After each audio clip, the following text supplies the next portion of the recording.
오늘의 사연을 시작합니다. 안녕하세요. 저는 3년 전에 결혼한 30대 여자입니다. 2살 된 아들이 있고 작은 세무사 사무실에서 일을 하고 있습니다. 참고, 또 참고, 또 참았는데 이제는 도저히 안 되겠습니다. 정말 어린 아들에게는 미안하지만 이혼을 하려고 합니다. 그리고 마음 같아서는 아이도 키우고 싶지 않습니다. 남편 아니 저 인간하고 관련된 모든 것을 제 인생에서 지워버리고 싶습니다. 어쩌면 이 상황을 제 욕심 때문에 여기까지 끌고 온 것 같아서 참고 살았지만 정말 이건 사람 사는 것이 아닌 것 같습니다. 약 20년 전 고등학생 때 친구네 집에 놀려 갔다가 그 인간을 처음 봤습니다. 나름의 큰 키와 친절한 매너에 좋아하게 되었습니다. 하지만 그 인간도 나름 좋아하던 여자가 있었습니다. 그 여자와 그 인간까지 동네 친구 사이였습니다. 그 인간이 다른 여자를 좋아하는 것은 알았지만 저는 크게 신경 쓰지 않았습니다. 좋아한다고 무조건 제 남자이어야 하고 사귀어야 되는 건 아니라고 생각했습니다. 지금은 기회가 되지 않아 만나지 못하지만 나중에 시간이 지나서 그때도 좋아하면 그때 만나도 된다고 생각했습니다. 게다가 고등학생 시절이기도 하였기에 연애가 절실하지도 않았습니다.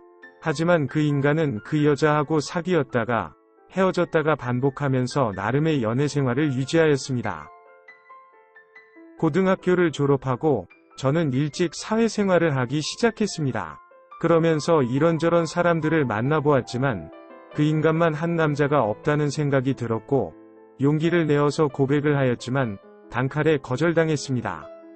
지나고 나서 생각을 해보니 저 때가 제 인생의 행운이 다가온 것이었는데 저런 남자가 없다는 잘못된 분석과 지금은 차였지만 언젠가는 내 남자로 만들겠다는 어리석은 다짐을 하였습니다. 그 인간도 대한민국 남자이다 보니 군대를 가게 되었고 3개월마다 면회도 갔습니다. 처음에는 오지 말라고 하더니 저와 외박을 해서 그런 건지 나중에는 다음에 또 보자는 인사를 하고서는 부대로 복귀하였습니다. 그렇게 제대를 하고 고백을 하였습니다.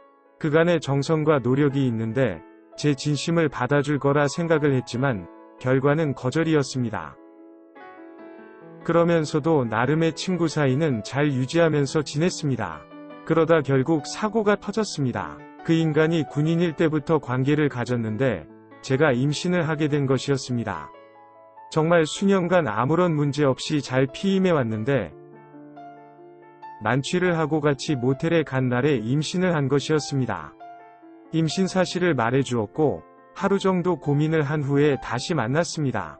오랫동안 자기를 좋아해 준 것도 알고 아이도 생겼으니 앞으로 정신 차리고 평생 저와 아이만을 위해서 살겠다고 하였습니다.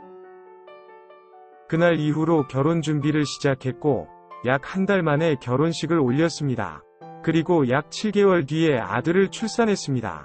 하지만 그 인간은 정신은 차리지 못했습니다. 싱글일 때처럼 아직도 그 여자를 잊지 못했고 연락이 오면 언제든지 달려갔습니다. 그 인간도 그 여자와 여러 번 사귀고 헤어졌어도 계속해서 좋아했던 것을 알고 있었습니다. 하지만 결혼을 하면서 한 약속과 말들이 있기에 마음도 정리하고 정신도 차릴 줄 알았습니다.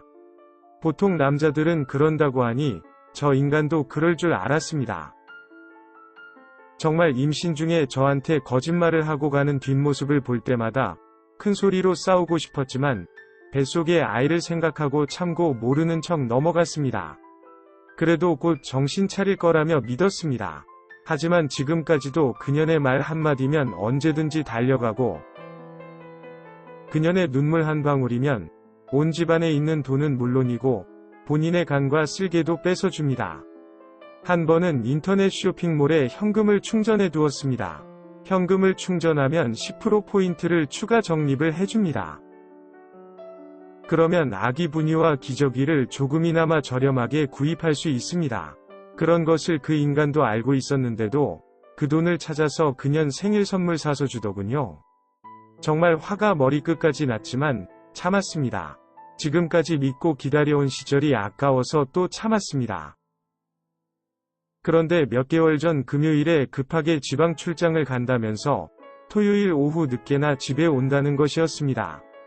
직업상 지방 출장도 외박도 많은 편이라 그날도 역시 근무 때문에 출장 간다고 생각했습니다.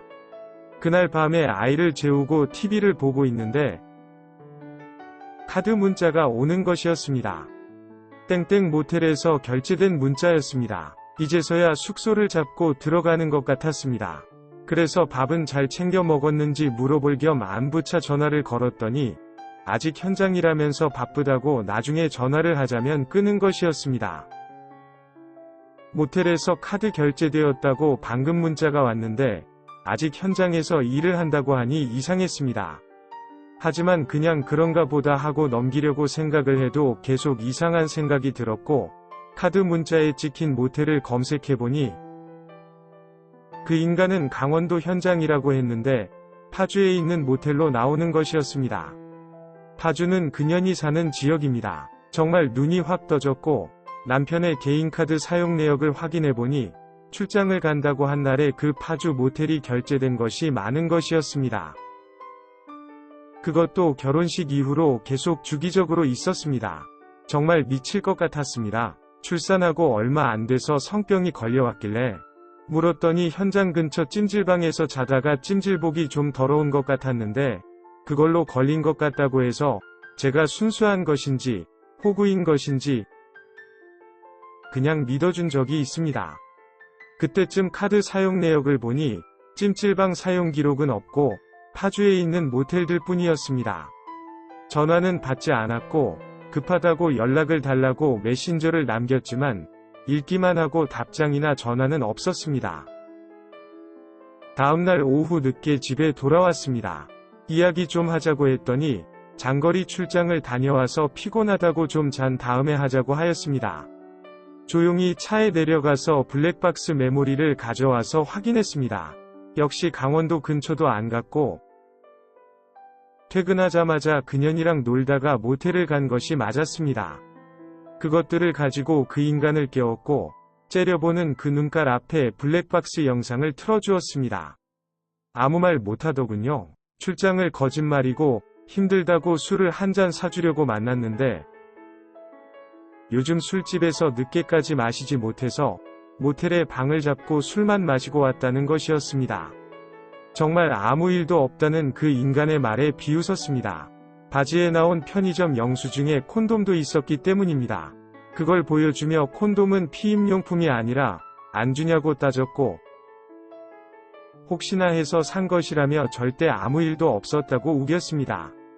결혼 이후에 그년하고도 몇 번 봤는데 술도 약할 뿐더러 조금만 취하면 남자한테 혀 꼬부라지는 소리 하면서 앵기는 스타일이었습니다. 절대 모텔방 안에서 아무 일도 없었다는 것을 믿을 수가 없었습니다. 때낮에 아내인 제가 바로 옆에 있는데도 술이 좀 취하니까 그 인간한테 앵기면서 온갖 꼬리를 다 쳤는데 단둘이 있는 모텔방에서 안 그랬다는 것은 믿을 수도 없었습니다. 게다가 수많은 모텔 방문 기록이 있는데 매번 그런 일이 없었다는 것을 더더욱 믿을 수 없었습니다. 곧바로 시댁단체 메신저방에 관련 사진, 동영상을 올렸고 저희 집 단체 메신저방에도 올렸습니다. 곧바로 전화가 빗발을 쳤고 오는 전화마다 이런 정황인데 한 번도 양심에 어긋나는 행동을 안 했다고 하는데 믿을 수가 없어서 이혼할 거라고 말해주었습니다. 그리고 지금까지 혼자 애는 키웠는데 도저히 더 이상 못 키우겠으니 그 인간 보고 키우라고 말을 하고는 집에서 나왔습니다. 아들이 걱정이 되기는 하지만 아직까지 원룸에서 혼자 지내고 있습니다. 남편의 연락을 일절 받지 않고 있는 상황입니다. 얼마 전까지는 시부모님 연락은 받았지만 아이를 핑계대면서 다 용서하고 집에 들어오라고 하시는 모습에 연락처를 차단했습니다. 최소한 어떻게 해서 그 인간을 정신을 차리게 하겠다고 하실 줄 알았는데 그냥 저보고 이해하면서 살라고 하시니 정말 어이가 없었습니다. 아마 저의 결혼은 끝이 난 거겠죠. 이만큼 참고 기다렸지만 결국 이혼이 답이겠지요? 답답한 마음에 사연을 보내봅니다. 오늘의 사연은 여기까지입니다. 구독과 좋아요, 알림 설정 부탁드립니다. 긴 글을 읽어주셔서 감사합니다. 구독과 좋아요 꾹꾹 눌러주세요. 꾹꾹.